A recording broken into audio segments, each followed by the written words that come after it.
이 밤에 우리 함께 보고자 하는 말씀입니다. 마태복음 6장 31절로 33절까지 말씀. 6장 31절로 33절까지 말씀. 같이 한 목소리로 같이 읽겠습니다. 그러므로 염려하여 이르기를 무엇을 먹을까, 무엇을 마실까, 무엇을 입을까 하지 말라. 이는 다 이방인들이 구하는 것이라. 너희 하늘 아버지께서 이 모든 것이 너희에게 있어야 할 줄을 아시느니라. 그런즉 너희는 먼저 그의 나라와 그의 의를 구하라. 그리하면 이 모든 것을 너희에게 더하시리라. 아멘. 크로스웨이 또 이제 한 2주 정도 하면은 마치게 되어지는데요. 여기까지 점점 이렇게 같이 모이고 수요 예배 같이 모이고 성경 공부하는 숫자가 줄어들어서 제가 안타까운 마음이 있습니다. 제가 못 가르쳐서 그러나 우리 교회 안의 말씀에 대한 열정과 사모함이 줄어서 그러나 안타까운 마음이 있는데, 그럼에도 불구하고 한 번도 빠지지 않고 끝까지 또 이렇게 완주해 주신 여러분께 감사드리고 또 힘내어서 이제 끝까지 달려갈 수 있는 우리 모두가 되기를 원합니다. 지난주에 했던 내용 한번 기억해 보시기 바랍니다. 25가를 나누었는데 에베소서 말씀을 통해서 바로 우리 주님께서 부활하시고 승천하신 주님께서 이 땅 가운데 거하는 성도들에게, 주님을 따르는 이들에게 주신 선물에 대하여 이야기하였습니다. 우리 각 사람에게 예수 그리스도께서 선물을 주셨으니 라고 했습니다. 그 선물이 무엇이냐? 이게 바로 그 주님의 일들을 우리에게 맡겨주시고 또 이 땅 속에서 교회를 이루게 하여 주시고 그 교회 안에 여러 가지 우리에게 허락하여 주신 직분에 대하여, 은사에 대하여 이야기합니다. 교회 안에 사도와 선지자, 복음 전하는 자와 목사와 교사를 세우셨으니, 여기 보면 우리가 그것을 그냥 직분으로 생각할 수 있는데 이게 하나님께서 우리에게 주신 선물이다라고 하는 겁니다. 그래서 그 그림에 보면은 선물 박스가 있고 선물을 펼쳐 보니까 사람들이 나오잖아요. 그 사람들이 그냥 사람이 아니라 하나님의 말씀을 가르치는 자들. 하나님의 말씀은 바로 살았고 운동력이 있어 좌우의 날선 어떤 것보다 예리하였다라고 하였습니다. 모든 성경은 하나님의 감동으로 된 것으로 교훈과 책망과 바르게 함과 의로 교육하기에 유익하니라고 하는데, 바로 하나님의 말씀을 전하는 자들을 바로 세우게 하신 것, 또 그 말씀을 전할 수 있도록 은사를 우리에게 허락하여 주신 것. 사도나 선지자, 복음 전하는 자, 목사와 교사는 은사를 가르치는 겁니다.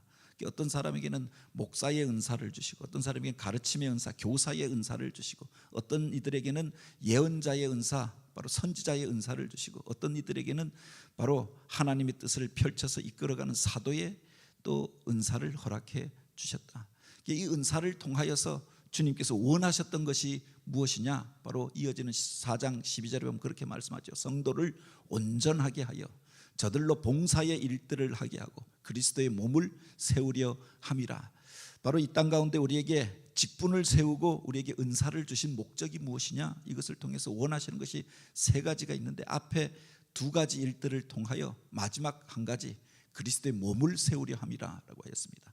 그 성도를 자기밖에 모르고 또 세상의 것들을 쫓아 살던 그들을 온전하게 하여서 이제 자기만을 위해 사는 자가 아니라 봉사의 일들을 하게 하고 다른 사람을 섬기게 하고 하나님의 일들을 하게 하여서 바로 합하여 그리스도의 몸을 세우게 하려 함이라.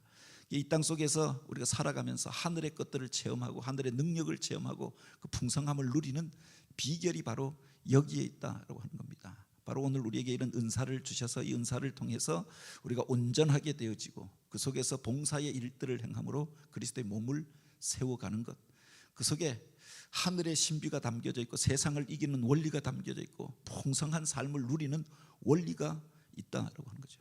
자기가 사도라고 하는데 바로 사람들을 온전하게 하는 것도 아니고 봉사의 일들을 하게 하는 것도 아니고 그리스도의 몸을 세우는 게 아니라 깨뜨리는 일들을 한다라고 하면 그것은 사도의 직분에 합당하지 아니한 거죠. 복음 전하는 자라고 말할 수가 없겠지요. 목사와 교사를 통해서 원하시는 일들이 바로 여기에 있다라고 하는 겁니다. 이것을 통해서 오늘 우리가 이 세상 가운데서 승리하는 삶을 살도록 하여 주신 거죠. 교회라고 하는 건 뭐냐? 지난주에 교회론에 대해서 이 에베소서 말씀을 통해 나누었는데, 교회는 그리스도의 몸이다라고 하였습니다. 그리스도의 몸인데 바로 그 중심이 되신 분이, 그 머리가 되신 분이 예수 그리스도가 아닙니까? 몸에 여러 지체들이 있죠. 여러 가지 은사가 있고 직분이 있습니다. 목사라고 하는 직분도 있고 장로 또는 권사, 집사 이런 직분도 있습니다. 또 기능에 따라서 교사, 구역장, 인도자 직분도 있지요. 세상 가운데서 각자 직업이 또 다르게 살다가 함께 모여서 한 몸을 이루게 되어졌습니다. 우리를 가리켜 그리스도의 몸이다라고 이야기하는 이유가 어디에 있느냐? 우리가 그리스도를 위하여 존재한다라고 하는 의미가 있죠. 교회가 이 땅에 존재하는 목적이 무엇이냐? 우리 자신을 위하여, 건물을 세우기 위하여, 세상의 환경운동, 봉사 활동하기 위하여 있는 것이 아니라 그리스도를 위하여 있다. 그런데 그리스도를 위하여 있는 것이 무엇인가? 그리스도처럼 행하게 하기 위함이다. 그리스도께서 섬김의 종으로 오셔서 이 땅 속에서 섬김의 일들을 행하고 영혼을 살리고 구원하고 치유하는 일들을 행하시고 주님이 보여주셨던 본을 쫓아가는 것, 이게 성도의 본분이고 교회가 감당해야 할 일들이 아닙니까? 예수님의 3대 사역이 가르치시고 선포하시고 치유하셨다라고 하는데, 가르치시고 치유하시고 또 그렇게 그 속에서 하나님께서 원하시는 일들을 통하여서 연약한 자들을 치유하는 사역들을 교회에게 맡겨주신 거죠. 그리고 바로 오늘 우리가 그 모든 영광을 그리스도에게로 올려드리는 것, 나를 자랑하고 어떤 사람을 세우는 것이 아니라 주님 앞에 올려드리는 것, 이게 바로 교회의 사명이 아닙니까? 그래서 교회를 가리켜 그리스도의 몸이라고 이야기합니다. 이게 25가에서 우리가 나누었던 내용입니다. 그리고 이 땅 속에서 세상을 이기면서 하나님의 풍성한 은혜를 누리고 그 능력을 경험하는 비밀이 바로 이 교회 안에 있다라고 하는 겁니다. 26가는 뭐냐? 기도의 특권에 대하여서 우리가 같이 나누고자 하는데요, 이 땅을 살아가는 성도들이 가지게 되는 특권에 대하여서 기록하는데, 그 특권이 뭐냐? 바로 기도의 특권을 우리에게 허락하여 주셨다. 교회가 세상을 이기는 그 힘의 비밀이 어디 있느냐? 바로 기도 가운데 있다라고 하는 겁니다. 이 기도의 중요함에 대하여, 필요함에 대하여서는 계속 강조하여도 부족함이 없지요. 그래서 이 새벽 기도에서도 이 기도의 중요함에 대해서 우리가 나누었는데, 오늘 밤에는 바로 그 기도의 특권에 대하여, 그 중에서 특별히 그리스도인의 기도에 대하여서 나누려고 합니다. 기도라고 하는 게 뭐냐? 여러분은 기도가 뭐라고 생각하십니까? 기도가 뭐지요? 예배 시간의 한 순서인가요? 그런데 우리가 한번 기억해 보아야 할 것이, 이 기도가 우리만 하는 게 아니다라고 하는 겁니다. 불교에도 기도가 있습니다. 가서 기도하잖아요. 무속신앙을 가진 사람들도 막연하게이지만 천지 신명이시여라고 빌고, 무슨 삼신 할머니 앞에 가서도 빌고 기도합니다. 무슨 이슬람 교회에서도 물론 그들도 하나님을 찾는다라고 이야기하지만 바로 우리가 보기에는 이단적인 요소가 있지요. 근데 그들 안에도 어떤 기도가 있다라고 하는 겁니다. 근데 그들의 기도와 그리스도인의 기도가 다른 점이 어디에 있느냐라고 하는 겁니다. 여기 보면 그림에 한 사람이 등장하잖아요. 머리가 노란 노집사가 나오는데, 노집사의 눈은 감겨져 있는데 그의 관심과 시선이 위를 향하고 있잖아요. 점점점점점점이 위를 향하여 올라갑니다. 위에 보면 맨 위에 쉐키나의 구름 위에, 오늘 우리가 영으로야 알 수 있는 하나님이 그 쉐키나의 구름 위에 계시죠. 하늘에 계시지 않습니까? 그 하나님 앞에 드리는 것, 이게 기도다라고 하는 겁니다. 혼자서 마음속으로 다짐하는 게 기도가 아니라, 마음으로 결심하는 것, 마음으로 생각하는 것, 반성하는 것, 이게 기도가 아니라 바로 그 인간이 하나님 앞에 올려드리는 것, 이게 기도다라고 하는 겁니다. 그런데 이 그림을 통해서 볼 수 있는 게 그 점점이 올라가는데 먼저 통과하는 게 있습니다. 죄를 통과하잖아요. 우리가 육신을 가지고 세상 가운데 머물며 살기 때문에 바로 그 기도 가운데서도 죄된 언어가 나오기도 합니다.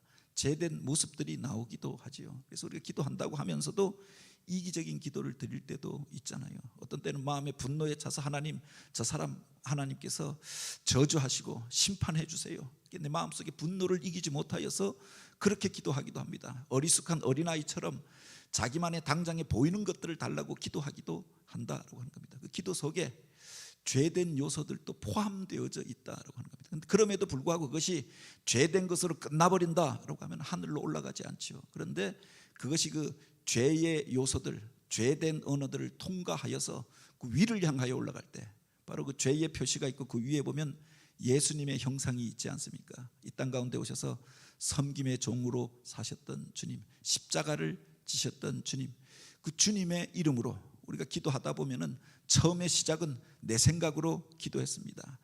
인간적인 욕심으로 기도했습니다. 죄된 언어로 그 속에서 막 그냥 내 속에서 나오는 대로 기도했습니다. 근데 기도하다가 이제 주님의 마음을 깨닫게 되어지고 바로 주님의 뜻을 깨닫게 되어집니다. 주님의 마음을 통하여서 주님의 이름으로 하나님 앞에 올려드리는 것, 이게 바로 기독교인의 기도이죠. 그래서 그리스도인의 기도였던 겁니다. 세상에 많은 기도가 있습니다. 그런데 어떤 사람들은 이기적인 것들, 육신의 정욕을 따라서 죄악된 언어로 그냥 막 구하고 그냥 막 자기 속에 있는 것들 다 쏟아내는 것으로 알지도 못하는 신들에게 구하기도 한다. 그것을 그리스도인의 기도라고 할 수가 없겠죠. 그 기도가 죄악의 요소들을 통과하여서 주님의 이름으로 하나님 앞에 올려질 때 그 위에 보면 예수님 위에 동그라미가, 거룩함의 동그라미가 있잖아요. 그래서 거룩한 모습으로 승화되어졌을 때 하나님 앞에 이르게 된다. 그리스도인의 기도의 모습에 대하여서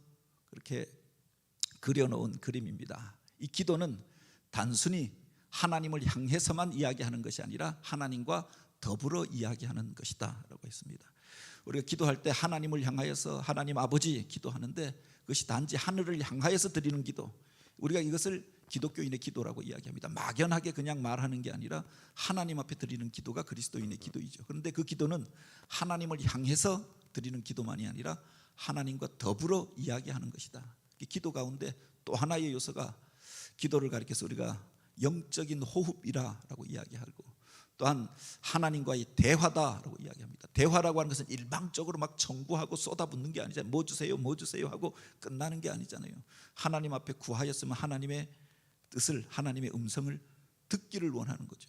우리가 숨을 쉴 때 내쉬었으면 들이키는 숨이 있어야 바로 생명 있는 삶을 사는 것 아닙니까? 기도에 또 한 가지의 요소가 올라가는 기도가 있으면 내려오는 기도가 있다라고 합니다. 기도하였으면 하나님의 뜻이 무엇인지 그 응답하심을 받게 되어지는 기도가 있는 거죠. 그래서 이것은 더불어 하는 기도다. 하나님을 향하여 드리는 것이 기독교인의 기도이면서 하나님과 대화하는 것이 기도이다라고 하는 거죠. 그리스도인은 예수님이 가르쳐 주신 기도와 같이 우주의 창조자이시며 보존자가 되시는 하나님과 이야기할 수 있으며 또한 그를 아버지라 부를 수 있다. 그래서 우리에게 가르쳐 주신 기도 가운데 하늘에 계신 우리 아버지, 그 아버지 앞에 오늘 우리의 소원과 또 오늘 우리의 안타까운 사정을 아뢰는 것처럼 그렇게 기도하라라고 하였습니다. 그런데 그 하나님은 멀리 떠나, 우리에게서 멀리 떠나 계시지 않는다. 기도로서 우리는 가까이 계신 하나님과 더불어 대화한다. 기도는 단순히 하나님을 향해서만 이야기하는 것이 아니라 그와 더불어 이야기하는 것이다. 그 차이는 크다라고 하였습니다. 그리고 두 번째는 하나님께서는 기도 가운데 우리와 더불어 이야기하시고 또한 자기의 뜻을 우리에게 계시하시고 그분의 길을 우리에게 가르쳐 주신다. 그리고 세 번째는 기도 가운데서 하나님의 말씀을 받은 자는 그가 하나님께 아뢰어야 할 바를 더욱 잘 이해할 수 있게 될 것이다. 하나님 앞에 계속 기도하다 보면 하나님의 뜻을 깨닫게 되죠. 그래서 더 깊은 기도의 자리로 들어가게 되는 것 아닙니까? 처음에는 기도할 때 세상에 억울한 일들이 있어서 답답한 일들이 있어서 그래서 하나님 앞에 기도했습니다. 기도하면서 하나님의 뜻을 묻게 되고 하나님의 마음을 깨닫게 됩니다. 그럼 하나님 내가 무엇을 하기를 원하시나요? 이사야가 성전에 가서 답답한 일들이 있어서 엎드려서 기도합니다. 그곳에 임재하시는 하나님의 영광의 임재를 그가 경험하면서 자기 속에 있는 죄에 대하여 고백합니다. 치유와 회복의 사건들을 경험합니다. 그리고 하나님의 음성을 듣게 되어집니다. 회복된 그에게 하나님의 마음이 깨달아졌던 것 아닙니까? 내가 누구를 저들 가운데 보내면 누가 우리를 위하여 갈까? 그때 그가 그렇게 응답하잖아요. 내가 여기 있나이다. 나를 보내소서. 하나님의 마음을 깨달은 이후에 자기의 사명을 자각하게 되어지는 거죠. 앞으로 일어날 일들에 대해서 하나님께서 가르쳐 주십니다. 그 뜻 가운데서 내가 쓰임받게 하옵소서. 더 나은 기도로 나아가게 되었던 것 아닙니까? 기도 가운데 우리가 아뢰어야 할 바를, 진짜 구하여야 할 것이 무엇인가라고 하는 것을 그 기도 가운데서 깨닫게 되어진다라고 하는 거죠. 그 다음 그림입니다. 우리가 기도할 때 우리가 많이 하는 기도가 있습니다. 기도자의 마음이라고 이야기할 수 있는데, 기도할 때 우리가 구하는 것, 기독교인의 기도와 다른 점이 바로 여기에 있지 않습니까? 예수님의 이름으로 기도한다라고 하는 겁니다. 하나님께 드리는 것이 기도다, 하나님과 더불어 하는 것이 기도다라고 했는데, 두 번째는 예수의 이름으로 우리가 기도하잖아요. 주님께서 요한복음 16장 23절에 보면 너희가 무엇이든지 아버지께 구하는 것을 내 이름으로 주시리라 라고 했습니다. 다른 성경에 보면 만일 너희가 내 이름으로 아버지께 구하면 그것을 너희에게 주시리라 라고 하였습니다. 예수의 이름으로 구할 때 주님께서 그것을 들어주신다라고 하였습니다. 그런데 예수의 이름으로 구한다고 하는 게 대체 뭐냐라고 하는 겁니다. 주술적인 의미로 그렇게 예수 이름으로 말하기만 하면 다 들어주시겠다, 마치 그 속에 놀라운 게 무슨 마법이 걸린 주문이 있어서 그 주문으로 하면 그대로 된다, 이 말이냐라고 하는 겁니다. 우리가 한번 기억해야 할 것이, 불교 다니는 사람들이 그들이 무슨 연불을 외고 기도할 때 마지막에 하는 게 있습니다. 나무아미타불이라고 합니다. 나무아미타불. 아미타불의 이름으로, 아미타불의 그렇게 은혜와 능력으로 이 일이 이루어지기를 원한다라고 하는 뜻입니다. 근데 사실은 이게 불교 철학과 고타마 시타르타 석가모니의 가르침과는 전혀 다른 겁니다. 고타마 시타르타는 자기가 고행을 통하여서 도를 깨달고 해탈해야 한다라고 가르칩니다. 누구의 이름으로 기도하면 들어주겠다 이런 말을 한 적이 없습니다. 그런데 언제부터인가 인도에서 히말라야를 넘어서 중앙아시아를 거쳐서 중국을 거쳐서 우리나라에 이 불교가 들어오면서 아미타 신앙이라고 하는 게 거기에 가미가 되어집니다. 자기 스스로 고행하고 자기 스스로 득도하고 그래서 해탈에 이르고 그래서 무상무념의 경지에 이르는 것, 이게 사실은 쉽지가 않잖아요. 죄된 인간이 해탈에 이른다라고 하는 것은 말이 안 되는 이야기죠. 그런데 그들이 어디에선가 이런 사상을 받아들였던 겁니다. 아미타의 이름으로 기도하면 들어준다. 그래서 우리나라에 들어와서는 이 대승불교라고 하는데, 대승불교에서는 아미타의 이름으로 기도하는 겁니다. 그래서 그들에게 보통 그들이 기도하고 연불을 할 때 나무아미타불 하잖아요. 그래서 그 나무아미타불이 무슨 뜻이냐? 뭐 아미타에게 귀의합니다, 아미타의 이름으로 기도합니다, 이런 뜻이다. 그럼 아미타가 누구냐? 모르겠다. 역사상 아미타라고 하는 자들이 그들의 불교 역사적인 인물로 없었던 겁니다. 그래서 이것을 통해서 이렇게 깨닫고 알게 되는 게, 예수의 이름으로 기도하는 것, 이 기독교의 영향을 받지 아니하였을까? 그것이 한자어로 또는 그들의 불교의 그 범어로 바뀌어지면서 아미타불이라고 하는 말로 바뀌어진 게 아닐까, 이렇게 생각하는 거죠. 그 뜻도 모르면서 그들이 아미타의 이름으로 기도합니다. 그리고 마지막에 그렇게 하고 있는 겁니다. 우리도 마치 예수의 이름으로 기도하는데 이게 무슨 주문처럼 그 뜻과 의미도 깨닫지 못한 채 그냥 예수의 이름으로 기도한다, 그렇다면 그들과 다를 바가 없는 거죠. 나무아미타불이나 예수 이름으로 기도합니다나 다를 바가 없다라고 합니다. 뜻도 모른다라고 하면 바로 그것과 다를 바가 무엇이 있겠느냐, 그냥 또 다른 주문이 되지 않겠습니까? 그렇다면 예수의 이름으로 기도합니다라고 하는 뜻이 무엇이겠는가라고 하는 겁니다. 우리가 기억해야 할 것이, 우리가 예수의 마음을 품고 예수의 모습을 닮은 자로 살게 하옵소서. 바로 이 땅 속에서 우리가 살아가면서 어떤 문제를 놓고 하나님 앞에 맡기고 기도합니다. 그리고 바로 그것을 내가 주님의 마음을 품고 이루게 하옵소서, 주님의 모습을 닮은 자로 이루게 하옵소서. 그 의미가 그 속에 담겨져 있다고 하는 겁니다. 그래서 예수님께서 우리에게 가르쳐 주신 기도의 모본이 있지 않습니까? 내 뜻대로 마옵시고 아버지 뜻대로 하옵소서. 그리고 십자가를 지시고 오늘 우리의 구원을 이루셨습니다. 너희는 너희 십자가를 지고 나를 따르라 라고 말씀하십니다. 나의 이름으로 구할 때 하나님께서 그 기도 가운데 응답하여 주신다고 하는 겁니다. 뒤에다가 무슨 부록으로 예수 낙인 하나, 가짜 도장 하나 딱 찍으면 다 들어주겠다, 그 사인하면 모든 것 다 주겠다, 이게 아니라 예수의 마음으로 예수님을 쫓는 자로 내가 주님 앞에 이렇게 되기를 원하나이다. 그 기도가 그 속에 담겨져 있는 거죠. 그래서 여기 그림에 보면 한 여인이, 이건 노란 머리가 아니라 까만 머리에 여인이 기도하잖아요. 두 손 모으고 기도하는데 그 머리에 입술에서 예수의 모습이 담겨져 있는 겁니다. 예수님의 마음을 품고 예수님의 이름으로 기도하죠. 그 위에 그가 보기를 원하고 따르기를 원하는 분이 있습니다. 섬김의 왕으로 오셨던 예수님이 그 위에 계시잖아요. 바로 그분의 이름으로, 그분을 따르는 자로 내가 이렇게 되기를 원하나이다. 그렇게 기도하고 있는 거죠. 누구든지 내 뜻대로 구하는 자, 그의 기도를 들어주시겠다라고 약속해 주셨던 겁니다. 예수님께서는 이 부분 한번 읽어주시죠.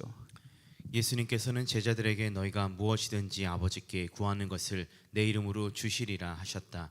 이 말은 주술적인 어떤 형식을 말하는 것이 아니라 그분의 기도와 삶을 닮은 기도의 능력을 말한 것이다. 그리스도는 기도에 관한 최종적 교사이시며 거룩한 기도의 모본이시다. 사도 바울은 너희 안에 그리스도 예수의 마음을 품으라고 권면하였다. 예수님은 하나님을 기쁘시게 하는 기도는 반드시 응답됨을 약속하셨다. 하나님은 언제나 기도에 응답하신다. 그분의 응답은 들어주마, 안 된다, 나중에, 내 방식대로 이룰 것이라 등으로 구분된다. 예수님은 하물며 하늘에 계신 너희 아버지께서 구하는 자에게 좋은 것으로 주시지 않겠느냐 하셨다. 여기서 좋은 것이란 말은 누가복음 11장 13절에서 성령이란 말로 쓰여 있다. 이를 통하여 우리가 기도할 바가 무엇인가에 대해 그 성격을 분명히 하신다. 우리가 기도할 때 그 기도 가운데 하나님께서 응답하여 주십니다. 그런데 그 응답에는 모두가 똑같은 것이 아니라 바로 세 가지의 응답이 있다라고 이야기하죠. 첫 번째가 오케이, 예스, 들어주시고 그 기도를 기뻐 여기시고 바로 응답해 주시는 기도가 있습니다. 바로 긍휼의 마음을 품고 어떤 사람을 위하여 간절히 기도할 때 치유의 기적이 나타나기도 합니다.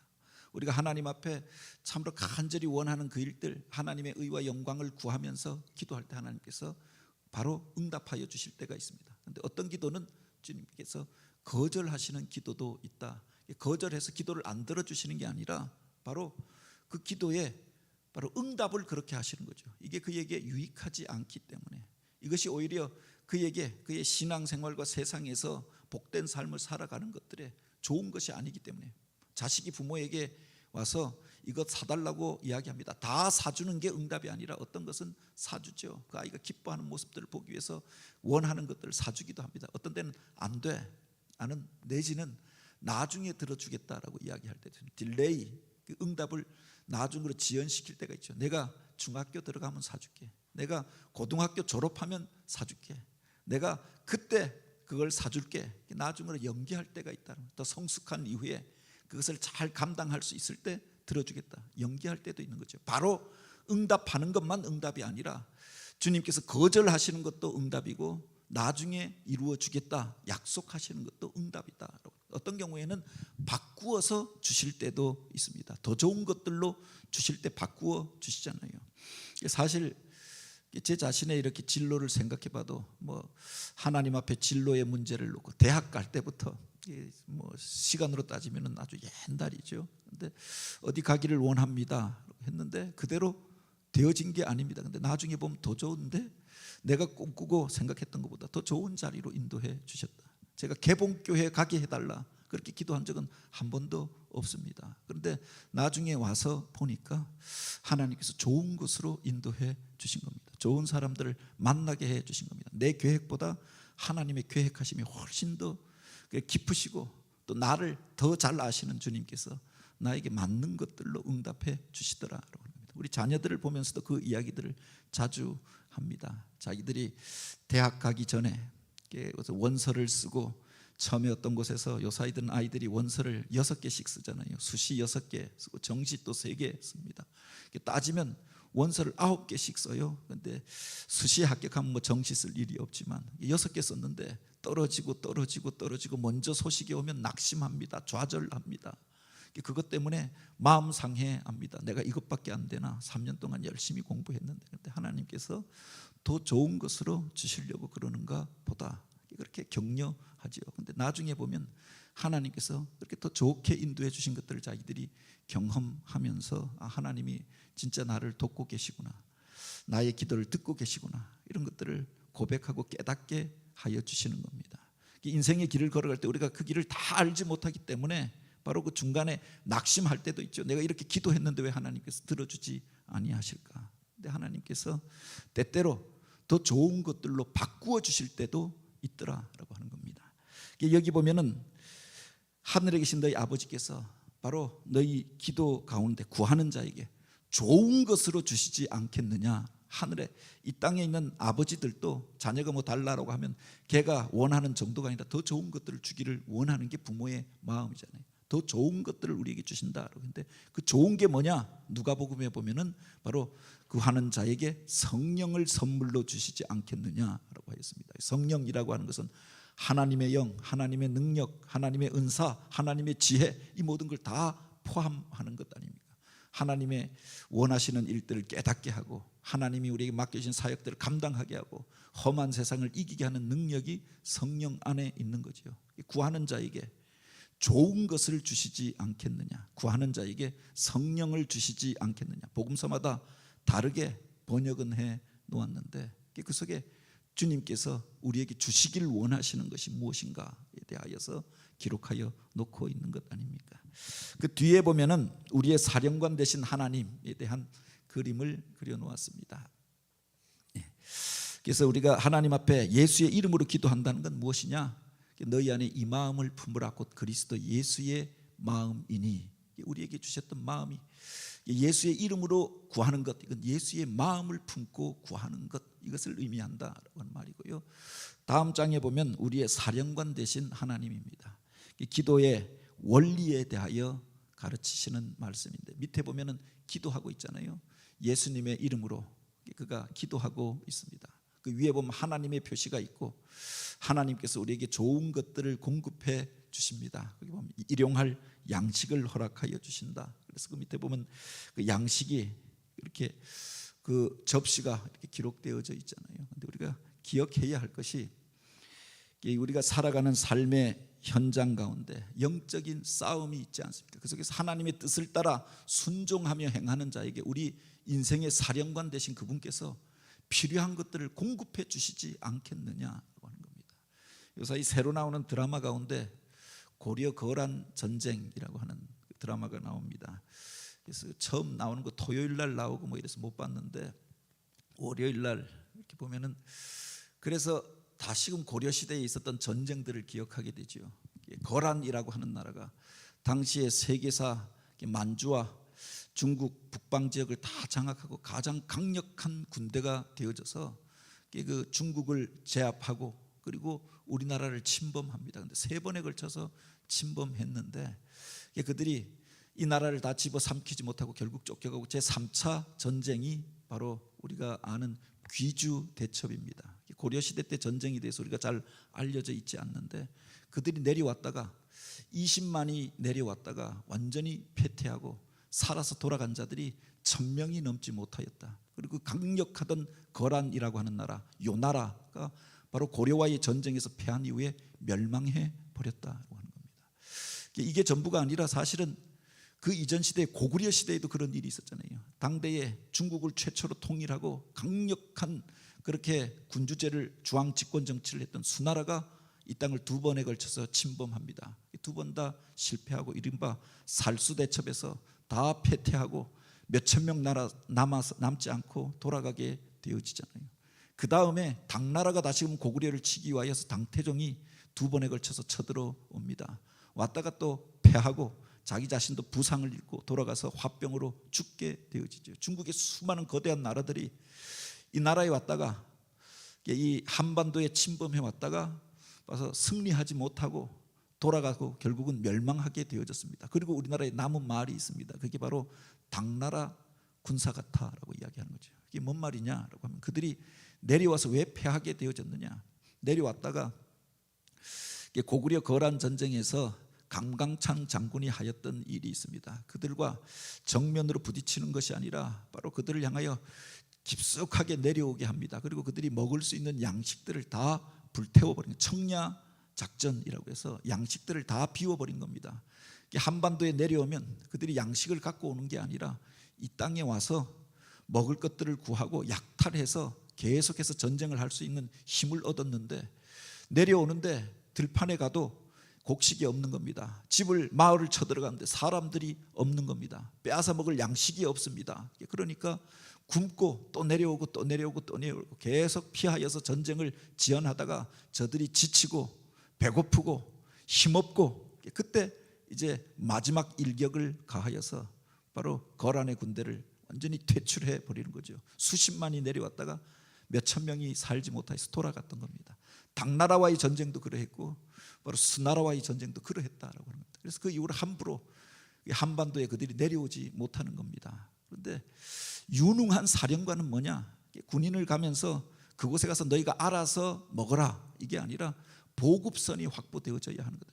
건강한 부대 그리고 용맹한 부대는 보급선이 확보되어져 있어야 하는 거죠. 계속하여서 먹을 것을 공급하여 주고 무기를 공급해 줘야 싸울 수가 있는 것 아닙니까? 그 싸움에 집중할 수가 있는 거죠.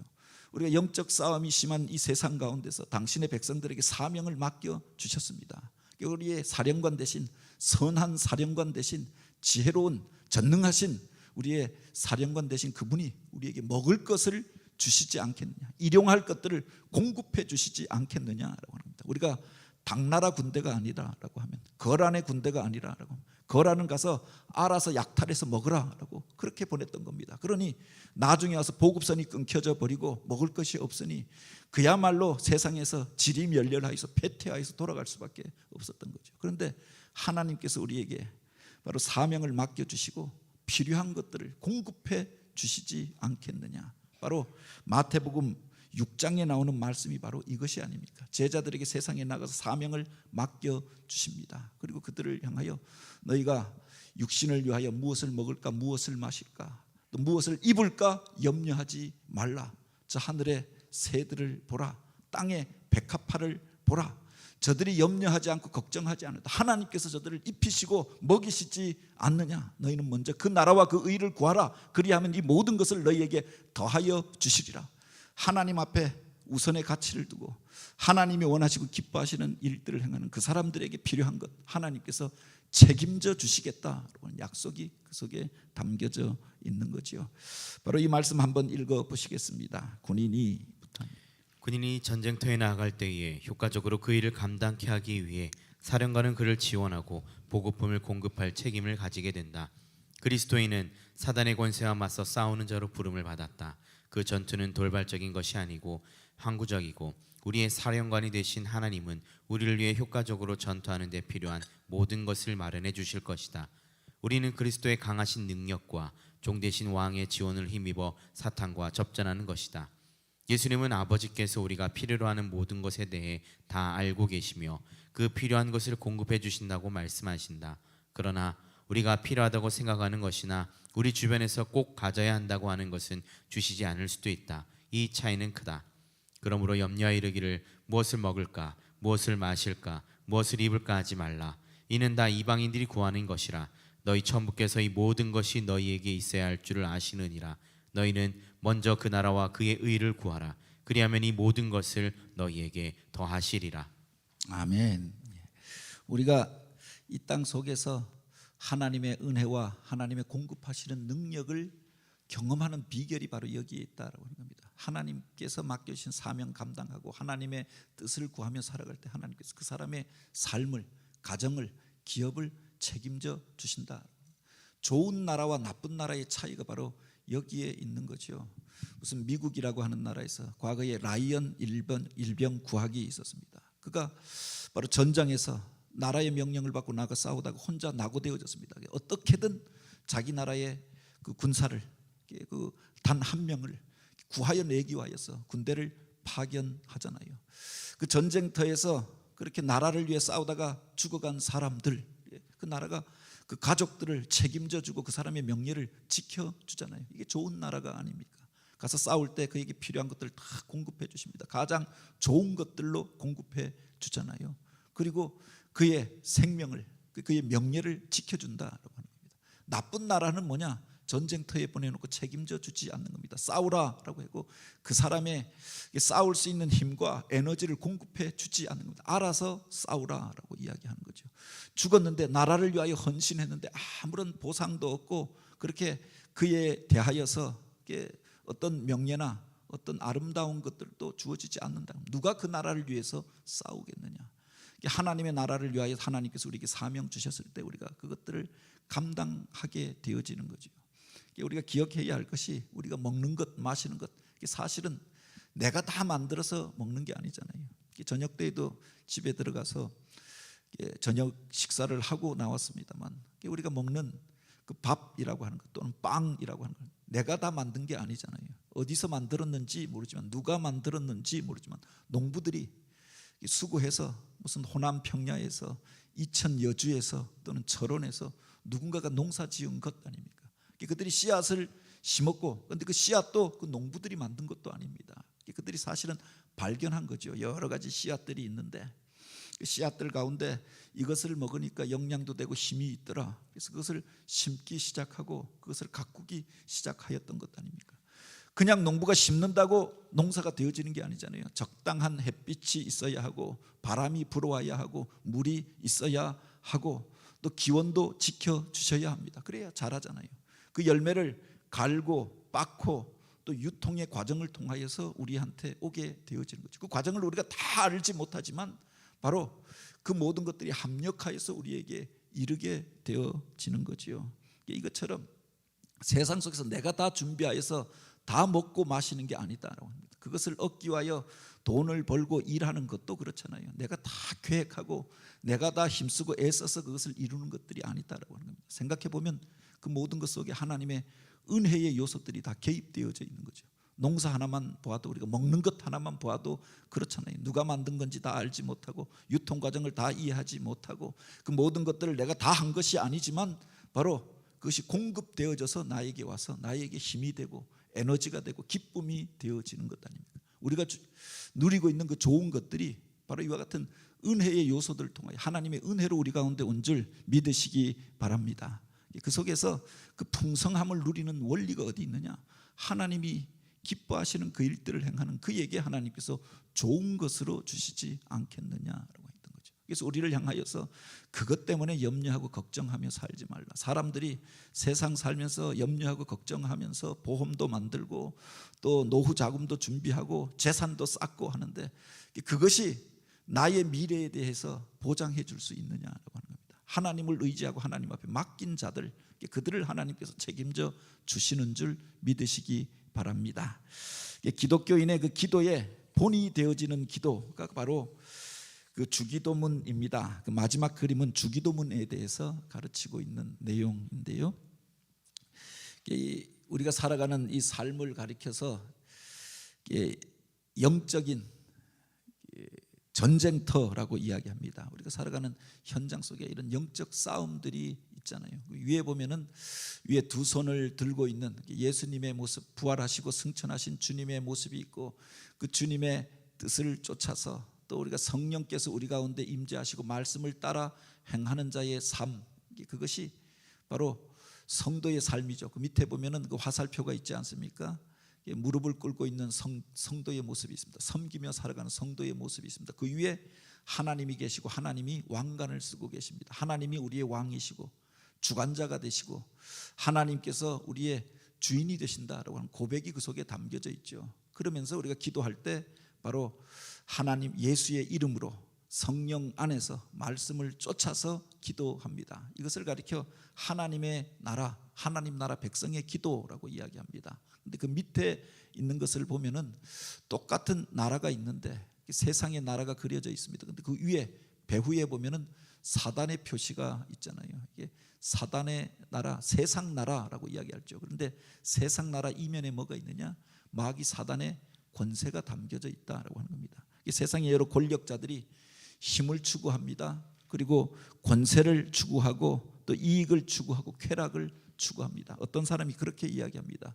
미국이라고 하는 나라는 기독교 국가라고 하는데 왜 미국 그 정부가 때때로 이렇게 나쁜 일들을 행하느냐? 자기 나라의 이익을 위해서 어떤 데서는 전쟁을 조장하기도 하고 막 폭격하는 걸 정당화시키기도 하고 그리고 자기 이익을 위하여서 행하는 일들을 보면서 어떤 사람이 그런 이야기를 합니다. 미국이 기독교 국가라고 하는데 왜 그렇게 행하느냐? 근데 우리가 기억해야 할 것이 세상의 나라는 하나님의 나라가 아니다라고 합니다. 세상의 나라는 무엇에 의해서 움직이느냐? 보통 힘에 통해서 자기들의 권세를 나타내기 위해서. 그래서 미국이 왜 갑자기 요사이 과거에 여러 가지 좋은 일들을 하다가 갑자기 돌변했는가? 자기들의 세계적인 패권이 약화되어졌거든요. 자기들이 베풀고 나누다 보니까 무슨 중국 같은 나라가 커서 이제 자기와 경쟁하려고 합니다. 세계의 패권이 약해지니까 이제 어떤 나라들을 향하여 누구 편에 설 거냐, 그렇게 오히려 결단을 요구하잖아요. 그리고 반대편에 서 있는 나라들을 향하여 압박합니다. 또 때때로 어떤 데는 전쟁을 정당화시키기도 합니다. 이게 그 속에 패권주의가 담겨져 있다라고 하는 거죠.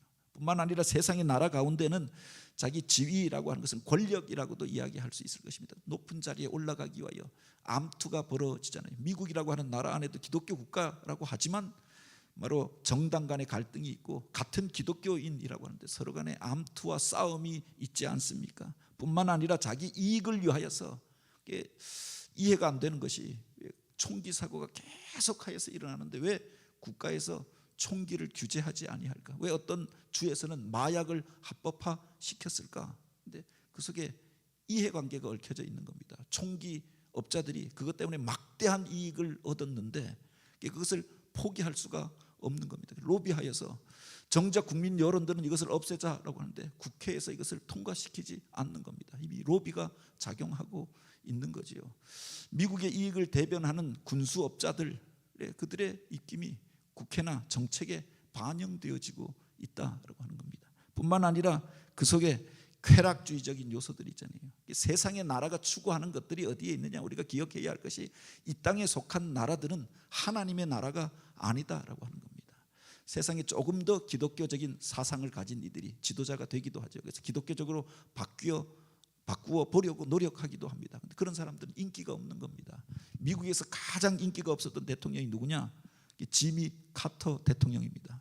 가장 독실한 기독교 신자였습니다. 그래서 그가 외교하는데 독재국가 가서 독재하지 마라, 국민들의 인권을 보장하라, 그리고 자기가 세계의 경찰로서 나쁜 짓 하는 나라들은 자기가 그것을 엄금하겠다 했더니 국가의 이익에 손해가 되어지는 겁니다. 그래서 가장 인기 없는 대통령이었다라고 이야기하잖아요. 오히려 대통령이 끝난 이후에 더 인기가 좋았다라고 이야기하죠. 세상의 나라는 자기 이익을 위하여 움직입니다. 세상의 사람들은 권력을 잡기 위하여 싸웁니다. 세상의 것들은, 세상에 있는 모든 문화는 쾌락을 위하여서 움직여 가고 있습니다. 이 세상 나라의 원리에 대하여 그려놓은 그림이죠. 그런데 그 중심에 뭐가 있느냐? 하트가 있는데 이 하트가 아니라 내 마음 속에 율법이 있죠. 그 율법 안에 뭐가 있느냐? 바로 죄가 있다. 나로부터 시작해서 나로 끝나는 것이 있다라고 하는 겁니다. 그 옆에 보면은 바로 위에 있는 왕관, 하나님께서 왕이 되신 게 아니라 하나님의 주되심, 왕되심을 부인합니다. 그리고 누가 주인이냐? 내가 주인이다라고 하는 겁니다. 나의 이익을 위하여서 움직이고 있는 거죠. 세상의 모든 나라들이 자기 이익을 위하여서 움직이고 있다라고 이야기합니다.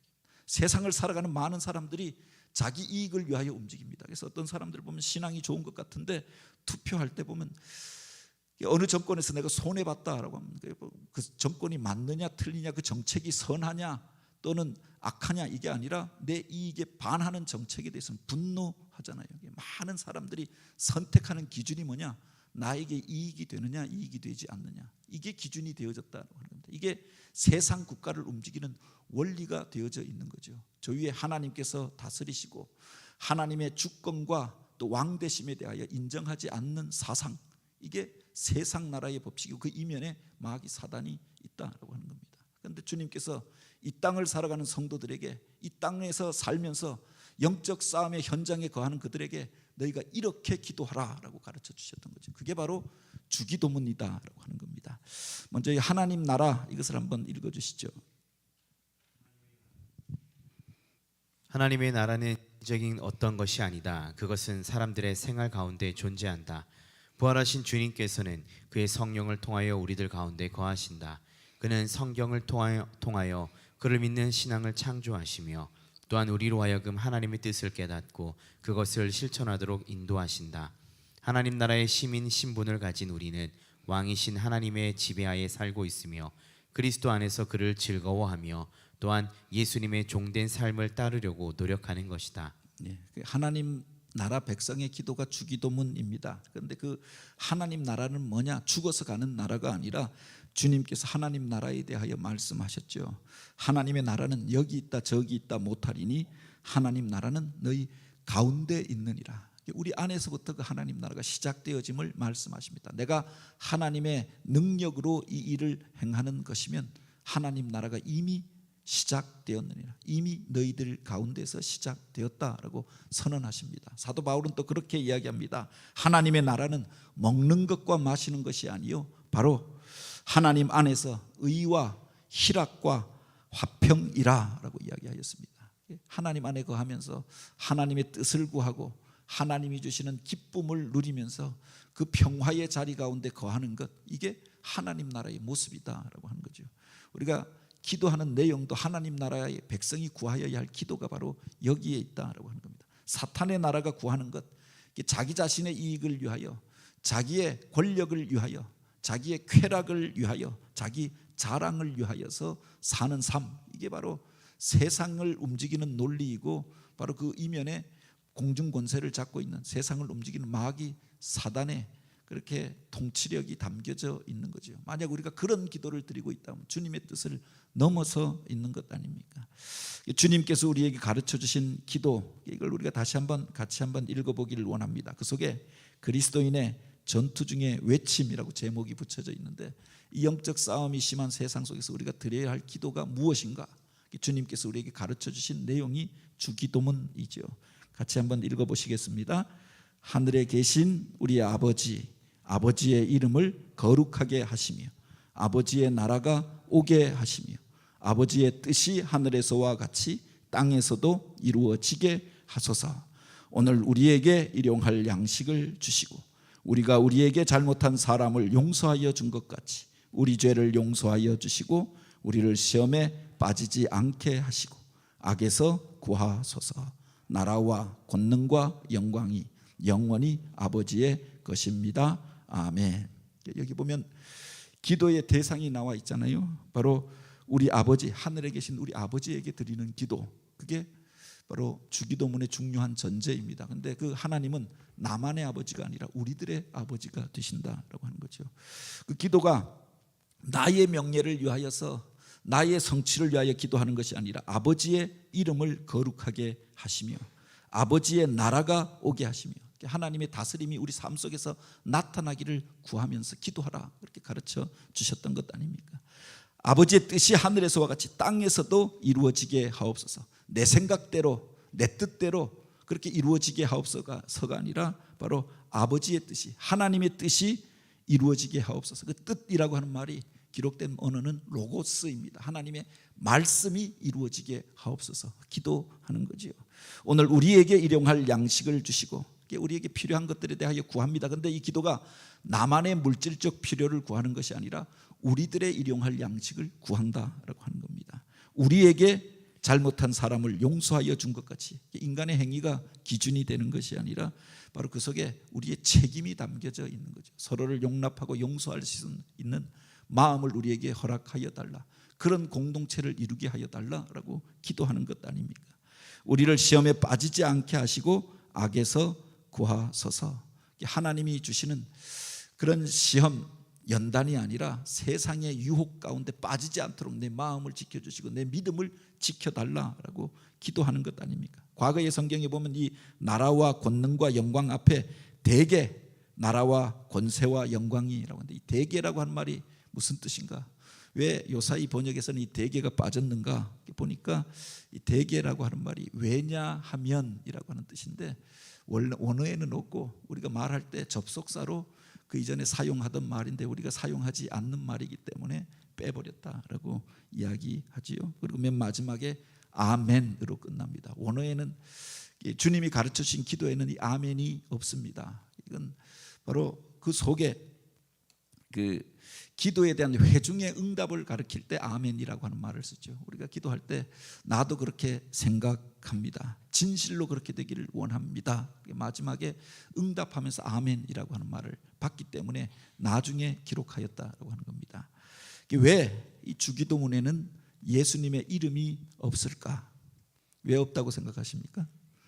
그 속에 이미 예수님의 마음과 정신이 다 담겨져 있기 때문입니다. 너희가 나의 이름으로 구하는 그것을 들어주시겠다라고 했는데 그 속에 주님의 마음이 담겨져 있잖아요. 너희가 이렇게 기도하라라고 가르쳐 주셨던 것 아닙니까? 그러니 이미 그 기도 속에 주님의 마음이 담겨져 있고 주님이 기뻐하시는 뜻이 그 속에 담겨져 있는 거죠. 우리가 주님 앞에 나아갈 때 주님이 기뻐하시는 기도로 주님 앞에 나아갈 뿐만 아니라 그 속에서 기도의 능력들을 체험하고 또 응답하시는 하나님의 살아계심 그 역사들을 날마다 체험하는 삶을 살아가는, 기도 속에서 영적 싸움에서 승리하고 하나님이 기뻐하시는 삶으로 또 그렇게 응답하며 살아가는 우리 모두가 되어지길 주님의 이름으로 축복합니다. 같이 기도드립니다. 오 하나님,